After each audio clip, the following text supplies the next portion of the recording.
हम लोग अभी बस 2 हफ्ते पहले भागलपुर आए थे और ये भी इंग्लैंड से आई साथ में हमारे। तो हम लोग न्यूज़ में ऐसे देख रहे थे तो ये देखी कि भाई भागलपुर में इसी बिहार में हमारे यहाँ कांवड़ यात्रा होता है एक मेला। तो मेरे से पूछने लगी कि भाई कांवड़ यात्रा क्या होता है। तो मैंने बताया कि भाई कांवड़ यात्रा जो है वो सावन के महीने में जो भगवान के जो शिव भक्त होते हैं, जो श्रद्धालु होते हैं, वो हमारे यहाँ गंगा का जल लेकर 100 किलोमीटर की यात्रा सुल्तानगंज से जल लेकर के देवघर जाते हैं, पैदल जाते हैं और कई सारे नियम होते हैं जिसका पालन करते हुए जाते हैं और अपने आराध्य भगवान शिव को वो कांवड़ यात्रा का महिमा जानने 7 समंदर पार कर सुल्तानगंज अज्ञानीनाथ गंगा तट पहुंची शिव की दीवानी रेबिका। भागलपुर के सुल्तानगंज में सावन के पावन महीने में यूं तो देश के कई हिस्सों सहित पड़ोसी देश नेपाल, भूटान से श्रद्धालु सुल्तानगंज के अज्ञानीनाथ धाम के गंगा घाट से जल भरकर देवघर भगवान भोलेनाथ को जल अर्पण करने जाते हैं। लेकिन इस सावन 7 समंदर पार कर शिव की महिमा से रूबरू होने इंग्लैंड से रेबिका सुल्तानगंज पहुंची। रेबिका इंग्लैंड में एक टीचर हैं। रेबिका इंग्लैंड में रह रहे भारतीय से 110 किलोमीटर पैदल कांवड़ यात्रा के बारे में सुनी थी।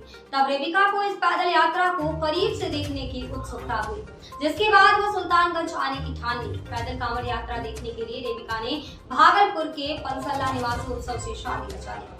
उत्सव कई सालों से इंग्लैंड में नौकरी करता था। रेबिका को पता था कि पैदल कांवड़ यात्रा सावन के पावन माह में शुरू होती है और फिर सावन माह आने से पहले ही रेबिका अपने पति उत्सव को सुल्तानगंज के जिद करने लगी, जिसके बाद उत्सव रेबिका को लेकर सुल्तानगंज पहुंचे। सुल्तानगंज ने भगवान भोलेनाथ के प्रति श्रद्धा देख अचंभित हुई। इस दौरान रेबिका सुल्तानगंज के अज्ञानी गंगा घाट पर शिव के प्रति अपनी आस्था व्यक्त करते हुए मां गंगे को प्रणाम कर सिर पर गंगा जल छिड़क कर आशीर्वाद लिया। वहीं उत्सव में बताया गया कि रेबिका हिंदू धर्म और भगवान भोले। हम लोग अभी बस 2 हफ्ते पहले भागलपुर आए थे और ये भी इंग्लैंड से आई साथ में हमारे। तो हम लोग न्यूज़ में ऐसे देख रहे थे तो ये देखी कि भाई भागलपुर में इसी बिहार में हमारे यहाँ कांवड़ यात्रा होता है एक मेला। तो मेरे से पूछने लगी कि भाई कांवड़ यात्रा क्या होता है। तो मैंने बताया कि भाई कांवड़ यात्रा जो है वो सावन के महीने में जो भगवान के जो शिव भक्त होते हैं, जो श्रद्धालु होते हैं, वो हमारे यहाँ गंगा का जल लेकर 100 किलोमीटर की यात्रा सुल्तानगंज से जल लेकर के देवघर जाते हैं, पैदल जाते हैं और कई सारे नियम होते हैं जिसका पालन करते हुए जाते हैं और अपने आराध्य भगवान शिव को वो समर्पित करते हैं वो जल। और ये एक सैकड़ों वर्षों से चली आ रही प्रथा है जिसको आज तक इतने मॉडर्नाइजेशन के बाद भी लोग उसी तरह से, उसी श्रद्धा से, उसी विनम्रता से और वही हिंदू धर्म से प्रेरित है। हाँ भाई, बहुत प्रेरित है हिंदू धर्म से। वो तो आप देख के ही आपको पता चला। हाँ करती हैं। मतलब हम लोग सबसे पहले भागलपुर जब आए तो सबसे पहले बूढ़ानाथ टेम्पल भी गए, वहाँ भी हम लोग पूजा किए। शिव शक्ति मंदिर है हमारे शहर में, आदमपुर में, हम लोग वहाँ भी गए। मतलब आज जो आप आए हैं अपनी पत्नी के दबाव में आए। आप दबाव में तो हाँ कह सकते हैं कि हाँ, एक तरह से वो बोली कि हाँ आप चलो, तो मैं उनके साथ बोला कि चलो हम लोग घूम के आते हैं। से खास इसी के लिए आई। इंग्लैंड से खास आप कह सकते हैं कि हाँ सावन में, क्योंकि हम लोगों को गठबंधन भी करना है। अभी शादी के बाद जो गठबंधन होता है तो वो भी एक रस्म बाबा भोले के मंदिर में बचा हुआ है। तो हम लोग उसके लिए भी, वो बहुत मेन पर्पस था जिसके लिए अभी आना जरूरी था, तो उसके लिए भी आई है। तो हम लोग सोचे सावन में अच्छा रहेगा अगर हो जाए। उत्सव Kumar ji, Rebecca.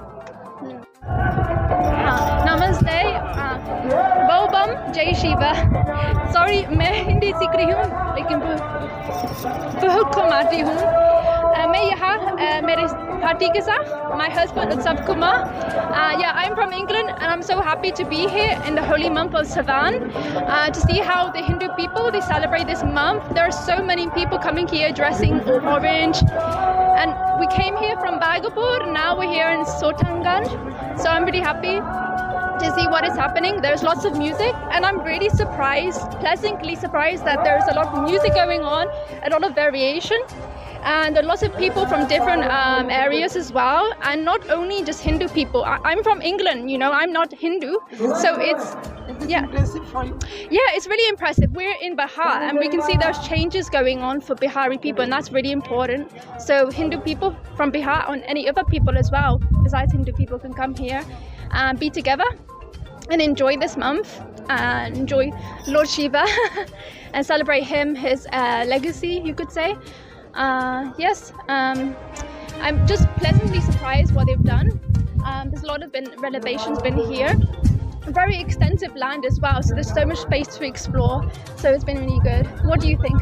I think the same. I mean, there has been a lot of development because I have grown up around. So many people, like 100 kilometers, 100 kilometers है ना. They go the whole way walking barefoot, no shoes, कोई नहीं चप्पल नहीं पहनते हैं. No, they don't wear anything.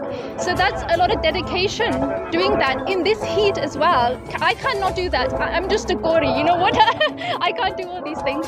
So it's a lot of discipline, dedication to doing all that, and it's something so humble for Lord Shiva, you know.